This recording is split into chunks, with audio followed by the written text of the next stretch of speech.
Los saludo nuevamente con mucho gusto. Hoy vamos a seguir dando lectura a estos autores que nos ayudan a comprender la conformación del Estado moderno. Y como siempre voy a hacer recuento de los autores que llevamos. Empezamos con Norberto Bobbio, un italiano. Luego seguimos con Maquiavelo. Luego vimos a Thomas Hobbes. Luego vimos a John Locke, Jean-Jacques Rousseau, una tabla comparativa, a Barón de Montesquieu, a Hamilton, Madison y Jay, a John Stuart Mill, a Benjamin Constant, a Benedetto Croce y a Macpherson. Bueno, también hemos visto a Edmund Burke. Entonces, el autor que vamos a ver hoy va a ser uno que me gusta mucho, pero desde luego vamos a limitarnos a sus aportes sobre lo que es la conformación del Estado, porque si nos podemos saber a este autorazo, que es Friedrich Engels, pues no acabamos, nos llevamos todo el día platicando y quedamos a deber. Entonces, bueno, Friedrich Engels nació en 1820, murió en 1825. Él fue un alemán, nació en Barmen, hijo de un rico industrial. Él era rico, hombre de acción y de letras, hablaba más de 20 idiomas y era un experto en estrategia militar. Por eso sus amigos le decían el general. Compañero inseparable de Karl Marx. Bueno, aquí ya nos lo dice.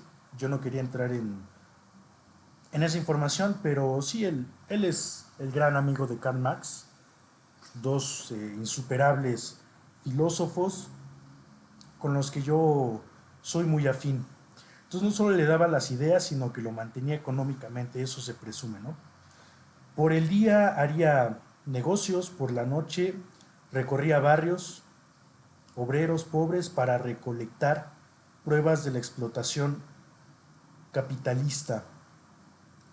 Una de sus frases era: la felicidad es un chateau de mango, de 1848. Obviamente tomaba, era un rico.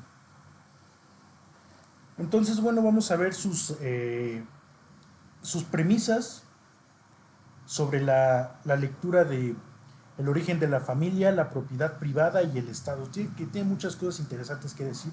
En primer lugar, habla del materialismo histórico aplicado a la sociología. Bueno, ya si hablamos de materialismo histórico, pues no nos da el tiempo, pero eso, el materialismo histórico y hablar de Karl Marx y Engels, pues tiene mucho más que ver con la estructura social. O sea, entender a Marx, entender el materialismo histórico, la dialéctica, todas estas cuestiones marxistas, pues tienen que ver más con la comprensión de la estructura social, la conformación de la sociedad, que de eso también me gustaría hacer una serie. Pero de momento, como estamos viendo solamente lo que es la conformación del Estado, pues vamos a ceñirnos estrictamente y rigurosamente a lo que se refiere en el Estado. Vi el término materialismo histórico y me emocioné, pero tenemos que ser más puntuales. Engels, basándose en las investigaciones de Livius Henry Morgan, explica que la forma en la que nos organizamos no es fruto del azar ni de la religión, sino de cómo producimos lo que necesitamos para vivir. Pasamos del salvajismo y la barbarie a la civilización conforme desarrollamos herramientas y acumulamos excedentes. Bueno, aquí, ¿qué les puedo decir? Aquí tendría que adentrarme a lo que son las bases del materialismo histórico, el método dialéctico para hablar de las contradicciones que cada sistema económico produce y da como resultado un nuevo sistema económico el que lo reemplaza, pero sería meternos en cuestiones un poco más complejas y que requieren más tiempo para no hacerla larga y hablar muy simplemente, aunque sea de embarradita. Pues lo que trata de decir Engels es que tiene que ver eh, con lo material. Y es una crítica, no recuerdo quién le hacía la crítica, uno de los autores que vimos, pero justamente dice lo que necesitamos para vivir.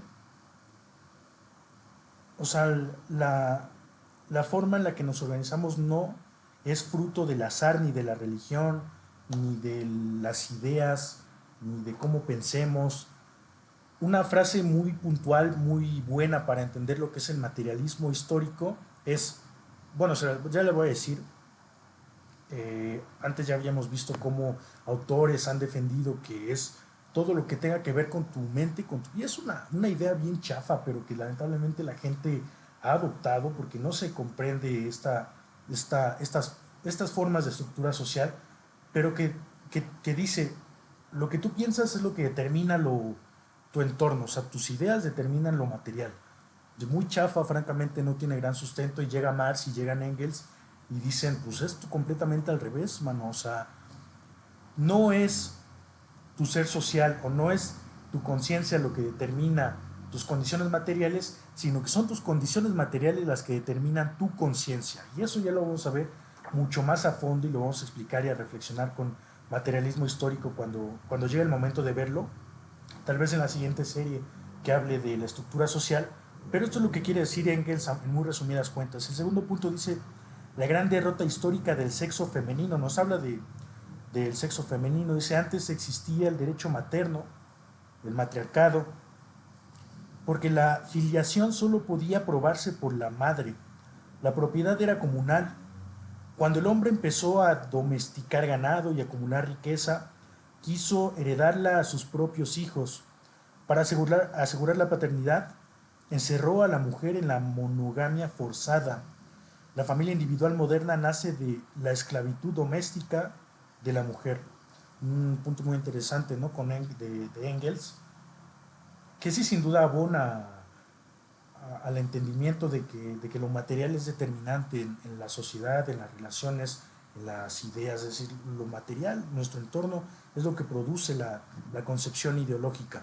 Entonces él dice, cuando llegó el momento de que empezó a haber acumulación material, él hablaba de que en su estado, digamos, su estado de naturaleza, como ya hemos visto el estado de naturaleza de Hobbes, que es el de todos contra todos, homi homini lupus, el de Locke, que es el de supuestamente racional, pero con un árbitro no neutral, con limitaciones, y después vimos el de Rousseau, que dice que el hombre es bueno por naturaleza y que es el buen salvaje. Pues digamos que el estado de naturaleza de Engels, en cierta manera, es uno en el que había cierto matriarcado y en el que la mujer tenía libertad, en tanto que, sí, porque con la mujer determinas la maternidad. Entonces, en tanto que empieza a haber acumulación de material, de riqueza, el hombre empieza a tomar poder, empieza a tomar posición, y para apropiarse del sentido de la paternidad, excluye a la mujer de su capacidad, digamos, de integración a la sociedad, y la limita a los labores domésticos y de maternidad. Entonces, como se concibe la monogamia, se crea la familia moderna, ¿no? Es una familia monogámica, padre, madre y los hijos. Es una crítica que hace Engels. En tercer punto dice la propiedad privada como motor de cambio. Obviamente, el materialismo histórico, pues la propiedad privada es uno de los principales temas, de los puntos más fuertes de esa teoría. Dice, la acumulación de excedentes crió clases sociales, los que tienen y los que no. Esto rompió con la armonía de las antiguas tribus. Muy lógico y como les digo, es un tanto complejo, lo vamos a desarrollar más en el materialismo histórico. En cuarto lugar, habla del Estado de lleno. Dice que es un instrumento de opresión. O sea, desde la perspectiva de Engels ya hemos visto lo que es el Estado, lo que significa y los alcances que tiene que tener desde los autores clásicos, ¿no? Desde los franceses, los ingleses, Norberto Bobbio, Locke. Y para Engels el Estado es un instrumento de opresión.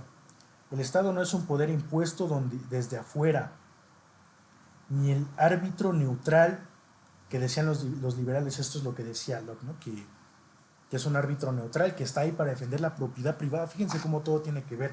Locke hablaba de que un derecho natural es la propiedad privada, y Engels nos introduce también a la propiedad privada, pero desde un punto de vista más complejo, más desarrollado, no como un derecho natural que no tiene sustento fuerte.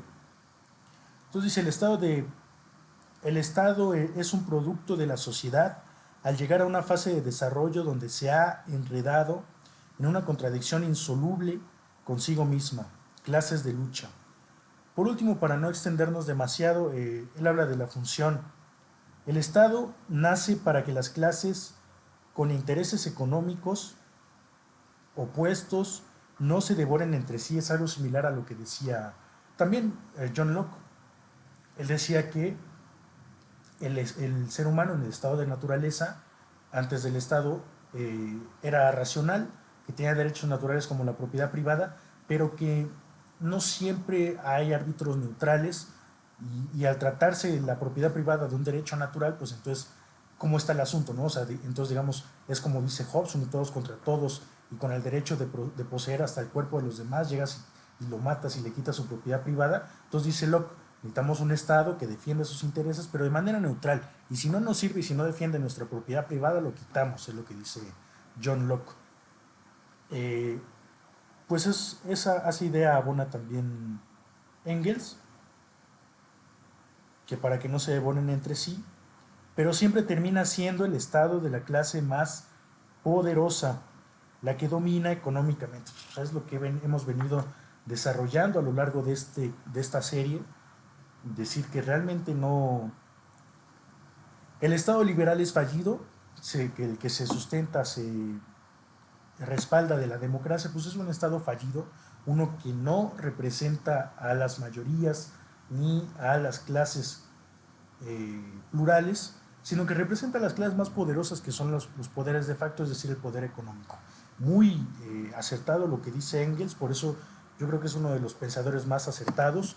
Ha sido importante ver a John Locke, ver a Rousseau, ver a Maquiavelo, a todos los autores que hemos visto, pero estamos ya entrando un poquito más de complejidad con estos autores como Friedrich Engels. Como yo les digo, Friedrich Engels Marx son de los que más pueden abonar de manera más compleja con su teoría del materialismo histórico, que lo vamos a ver en posteriores reflexiones. Pero repito entonces, para concretar, la función del Estado es que nace para que las clases con intereses económicos opuestos no se devoren entre sí, pero siempre termina siendo el Estado de la clase más poderosa, la que domina económicamente, es decir, el Estado liberal es el Estado de la clase más poderosa, es decir, del dinero, de los poderes de facto. Entonces, bueno, para ya aquí vamos entendiendo más lo que es el Estado liberal, que es un Estado fallido y que es, como dice Engels, el Estado de la clase más poderosa. Ahí, nota muy puntual cuando concluyamos y digamos qué es el Estado, bueno, qué tipo de Estado, dice el Estado liberal, pues es simplemente el Estado de la clase más poderosa, la que domina económicamente. Vamos entonces a seguir dando reflexión a esta serie de lecturas. La siguiente lectura también es un personajazo. Aquí los rusófobos, los anticomunistas, pues van a estar rabiando, pero indudablemente Lenin es un autor, un personaje histórico que también tiene mucho que decir sobre lo que es el Estado y sobre muchos otros temas. Pero bueno, entonces